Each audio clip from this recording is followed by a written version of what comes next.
In a significant transition for U.S. foreign policy, Marco Rubio was sworn in as Secretary of State on January 21, 2025, marking the beginning of a new chapter under President Donald Trump's administration.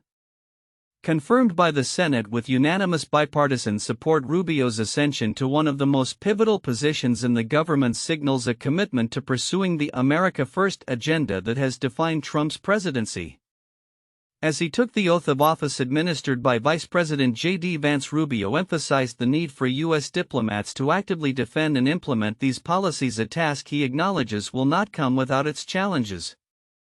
Rubio steps into this role with a wealth of experience, having served 14 years in the Senate, where he developed a robust understanding of U.S. foreign relations, spanning regions from the Indo-Pacific to the Middle East and Latin America. His tenure in the Senate has endowed him with a nuanced perspective on international affairs, yet it also raises questions about his alignment with Trump's often unorthodox approach to diplomacy. Former U.S. diplomat Thomas Shannon remarked Rubio is going to face some challenges as he and the president try to come to terms about what is the purpose of American power. This sentiment underscores the potential friction between Rubio's traditional foreign policy views and Trump's more isolationist tendencies. During his inaugural address at the State Department, Rubio reiterated Trump's focus on enhancing national strength, safety, and prosperity, stating, "If it doesn't do one of those three things, we will not do it." His commitment to this doctrine was further echoed in his interactions with State Department staff, where he stressed the importance of executing Trump's foreign policy directives. As he navigates his new responsibilities, Rubio's ability to maintain the support of the president will be crucial given Trump's history of swiftly dismissing officials who fall out of favor. Rubio's background informs his worldview. The son of Cuban immigrants, he carries a personal narrative that has shaped his political identity. In his confirmation hearing, he spoke of the American dream, reflecting on his upbringing and the sacrifices made by his parents. This personal story resonates with many and has played a pivotal role in his political ascent, making him a relatable figure in a polarized political landscape. However, Rubio's alignment with Trump's hardline stance on immigration and foreign policy has raised concerns among some lawmakers. His recent comments regarding immigration reflect a significant shift from his earlier more moderate positions, aligning closely with the administration's stringent policies. As he stated, despots and narco-terrorists have taken advantage of open borders, further illustrating his commitment to the current administration's narrative. Political analysts observe that Rubio's challenge lies in balancing his established hawkish views, particularly regarding NATO and Russia, with the more populist and often unpredictable tendencies of the Trump presidency. Senator Brian Schatz expressed hope that Rubio's instincts toward maintaining America's global leadership will prevail against the pressure to conform entirely to Trump's vision. The road ahead for Rubio is fraught with complexities, particularly as he aims to secure the president's favor while adhering to the traditional principles of American diplomacy. The dynamics of the Trump administration often lead to tumultuous shifts in policy direction, and Rubio's ability to adapt will be tested. As the world looks on, the implications of Rubio's appointment extend beyond U.S. borders, influencing international relations and the global balance of power. How he navigates his role will not only impact American diplomacy but also determine his longevity in a cabinet known for its volatility. The coming months will reveal whether Rubio can carve out a distinct path that satisfies both his own foreign policy instincts and the demands of a president who has reshaped the very fabric of American governance. In the tumultuous realm of U.S. politics, the nomination process for key positions often involves intense scrutiny and unexpected revelations. The latest example of this dynamic is the burgeoning controversy surrounding Pete Hegseth, President Trump's nominee for Secretary of Defense. An affidavit submitted by his former sister-in-law Danielle Hegseth has introduced serious allegations regarding his behavior, prompting renewed calls for a thorough investigation into his fitness for the role. On January 21, 2025, the Senate Armed Services Committee received Danielle Hegseth's sworn statement, which asserts that Pete Hegseth's conduct caused his second wife Samantha to fear for her safety. This claim comes as part of a broader concern raised by Senator Jack Reed, the committee's ranking Democrat, who stated, "The alleged pattern of abuse and misconduct by Mr. Hegseth is disturbing.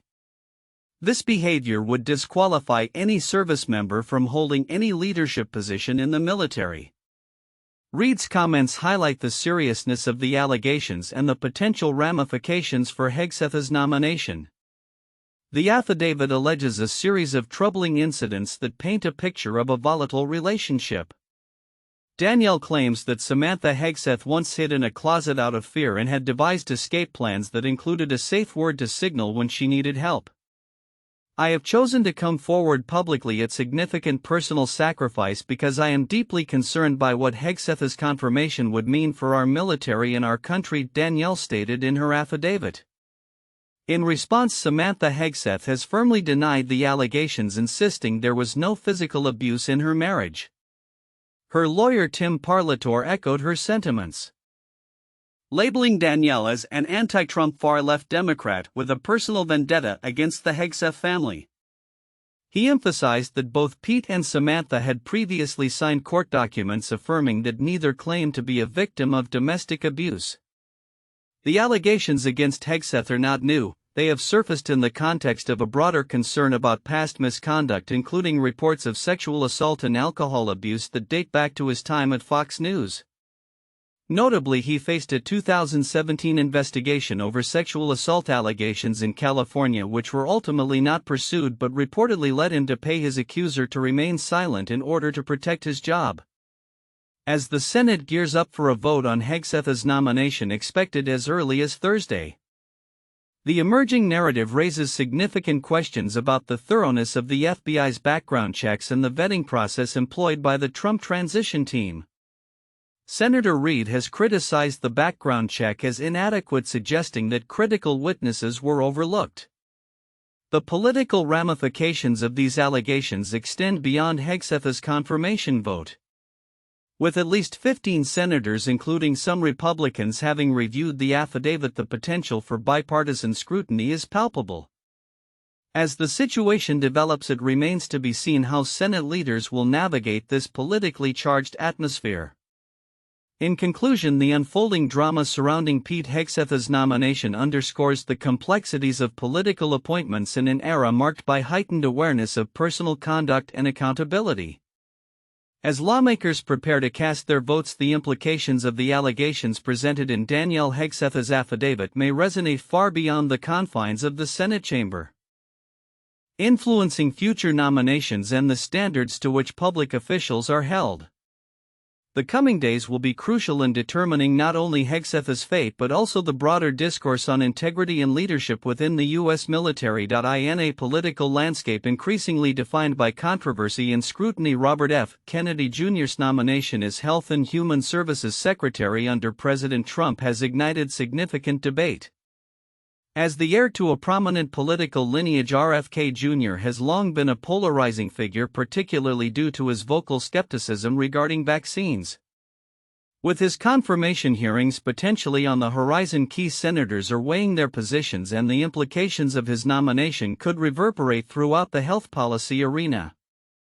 Senator Bill Cassidy of Louisiana, who chairs the Senate Health Committee, recently indicated that the paperwork necessary to schedule Kennedy's hearing could be finalized shortly. "I'm told the paperwork might come today, at which point we can schedule the hearings," Cassidy said, emphasizing the procedural nature of the confirmation process. This move comes after a series of rapid confirmations for other cabinet nominees, leaving Kennedy notably absent from the early discussions. Kennedy's track record as a vaccine skeptic raises profound questions about his qualifications for a role that would place him at the helm of national health policy. His past statements and positions have drawn criticism from public health advocates and have led to concerns about the spread of misinformation regarding immunizations. Cassidy, himself a physician and a proponent of vaccines, has acknowledged his awareness of Kennedy's controversial views. However, he has refrained from disclosing his voting intentions, stating, "I've not announced how I will vote on anybody until they have gone through a hearing process." His vote is particularly crucial, Cassidy's support could be pivotal in determining Kennedy's fate. As the confirmation process unfolds, various opinions are emerging about the questions that senators should pose to Kennedy during the hearings. The Washington Post recently outlined 9 critical inquiries that could illuminate Kennedy's stance on vaccine policy, public health initiatives, and his approach to misinformation. These questions are not only essential for assessing his fitness for the role but also for understanding the broader implications of his leadership in a time when public trust in health authorities is already fragile. The political ramifications of Kennedy's nomination cannot be underestimated. Should he be confirmed, his influence could extend far beyond vaccine policy. It might shape the administration's approach to a range of public health issues, including reproductive health and pandemic preparedness. As concerns continue to mount about the ongoing effects of vaccine misinformation, Kennedy's leadership could either exacerbate or mitigate these challenges. Looking ahead, the upcoming Senate hearings will serve as a critical juncture in the confirmation process. Observers will be keenly watching not only how Kennedy responds to tough questions but also how the Republican majority, particularly influential figures like Cassidy, navigate the complexities of supporting a nominee whose views may clash with established public health consensus. The outcome of this nomination could signal a significant shift in U.S. health policy, setting a precedent for how the administration addresses the intersection of science, politics, and public trust. As the political climate evolves, the ramifications of Kennedy's potential confirmation will likely continue to unfold, influencing the discourse around health policy for years to come. In a significant turn of events within the U.S. political landscape, the nomination of Pam Bondi as Attorney General has become a focal point of contention as Senate Democrats have placed an arbitrary hold on her confirmation.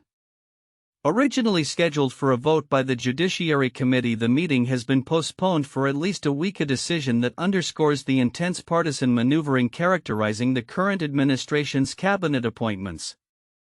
Pam Bondi, the former Attorney General of Florida, has been nominated by President Donald Trump to lead the Department of Justice. In her confirmation hearing, she asserted her commitment to restore integrity and confidence within the department. If confirmed, "I will fight every day to restore confidence and integrity to the Department of Justice and each of its components," Bondi remarked, promising to eliminate partisanship and ensure a single tier of justice for all Americans. Her words came amidst a backdrop of contentious exchanges with Democratic senators, notably Senator Adam Schiff, who challenged her on her views regarding political motivations within the department. However, Bondi's path to confirmation has hit a snag. The Senate Judiciary Committee, chaired by Chuck Grassley, Republican, Iowa, announced that her nomination would be held for 7 days, citing committee rules that allow members to request such delays. This procedural tactic is not uncommon, yet it signals the deep divisions that exist as Democrats appear to be gearing up for a drawn-out confirmation process for several of Trump's cabinet nominees. As of now, only Marco Rubio has been confirmed, taking the position of Secretary of State. Additionally, in the lead-up to Bondi's anticipated confirmation, reports indicate that multiple senior officials within the Department of Justice have been reassigned. These changes are seen as part of an effort to reshape the department's leadership ahead of Bondi's confirmation. Sources revealed that around 20 officials were moved, including Bruce Schwartz, who oversaw the Office of Internal Affairs, and George Toscas, a veteran Deputy Assistant Attorney General. Toscas, known for his extensive experience in terrorism and espionage investigations, was involved in high-profile probes, including those related to Hillary Clinton and Trump's classified documents case. The timing of these reassignments raises questions about the motivations behind them, especially as Bondi has yet to be confirmed. Typically, a moratorium on staff changes is implemented after a new leader is sworn in, but with Bondi still awaiting her vote, the current acting Attorney General James McHenry has the authority to make these moves. The lack of transparency from the DOJ regarding these staff changes adds a layer of intrigue to the unfolding situation. As the political climate remains charged, the implications of Bondi's nomination and the associated maneuvers could signal a broader strategy by the Trump administration to consolidate power within the DOJ. Observers are closely watching how this situation develops, particularly in light of ongoing investigations and political controversies that have previously embroiled the department. In conclusion, the coming weeks will be crucial in determining not only Pam Bondi's fate as Attorney General but also the future direction of the Department of Justice under the Trump administration, as both sides prepare for an intense battle over confirmations. The actions taken now could set the tone for governance and legal oversight in the months to come. In a significant step forward for the Trump administration's economic agenda, Scott Bessent's nomination as Treasury Secretary has advanced through the Senate Finance Committee. This development, marked by a narrow 16-11 vote, sets the stage for a likely full Senate confirmation in the coming days. The vote showcased a rare instance of bipartisan support, with two Democratic senators, Mark Warner of Virginia and Maggie Hassan of New Hampshire, joining their Republican counterparts in backing Bessent. Bessent, who has a storied career in finance as a former partner at Soros Fund Management and founder of Key Square Group, has positioned himself as a staunch advocate for President Trump's economic policies. During his testimony before the committee, he articulated a vision that aligns closely with Trump's fiscal strategies, emphasizing the need to make permanent the 2017 Tax Cuts and Jobs Act. Today, I believe that President Trump has a generational opportunity to unleash a new economic golden age that will create more jobs, wealth, and prosperity for all Americans, Bessent stated, underscoring his belief that failing to extend these tax cuts could result in a staggering $4 trillion tax hike for Americans. Bessent's nomination has not been without controversy. Critics, particularly from the Democratic side, have raised alarms over his business practices and the potential implications of his policies for middle-class Americans. Senator Ron Wyden, the ranking Democrat on the committee, criticized Bessent's past involvement in a tax strategy that allegedly enabled him to evade approximately $900,000 in Medicare taxes. "You cannot have a Treasury Secretary who doesn't abide by Treasury policy," Wyden asserted, reflecting a broader concern among Democrats regarding Bessent's allegiance to Wall Street interests over those of everyday Americans. The support from some Democrats is indicative of the complex political landscape surrounding Bessent's nomination. While many party members express skepticism about his close ties to affluent financial circles, the pressure to maintain a unified front amid the Senate's increasingly partisan dynamics may have influenced their decision to support his nomination. Bessent has also been a vocal defender of Trump's controversial trade policies, particularly regarding tariffs on China. He argued that China is attempting to export its way out of a severe recession and that the U.S. must remain vigilant against foreign market manipulations.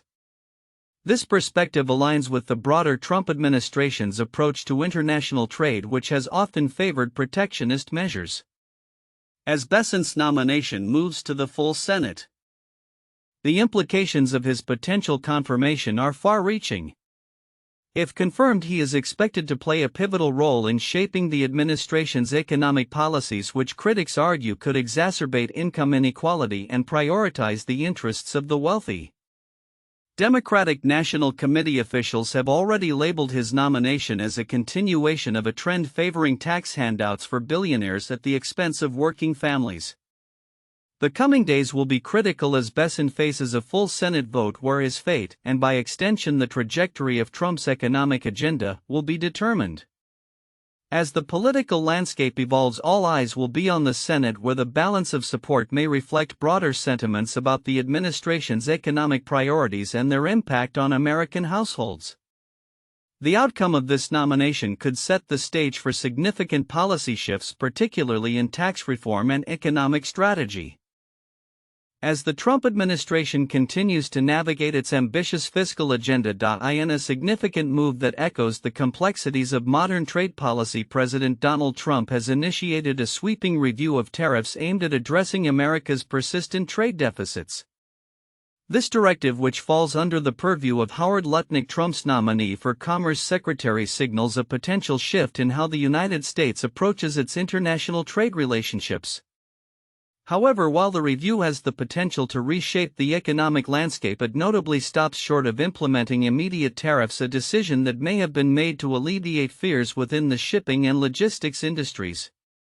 Trump's executive order issued on January 21, 2025 tasks Lutnick with investigating the underlying causes of the trade deficits and assessing their implications for both economic and national security. The order emphasizes an America First trade policy, a hallmark of Trump's administration, aimed at enhancing domestic investment and productivity while defending U.S. economic interests.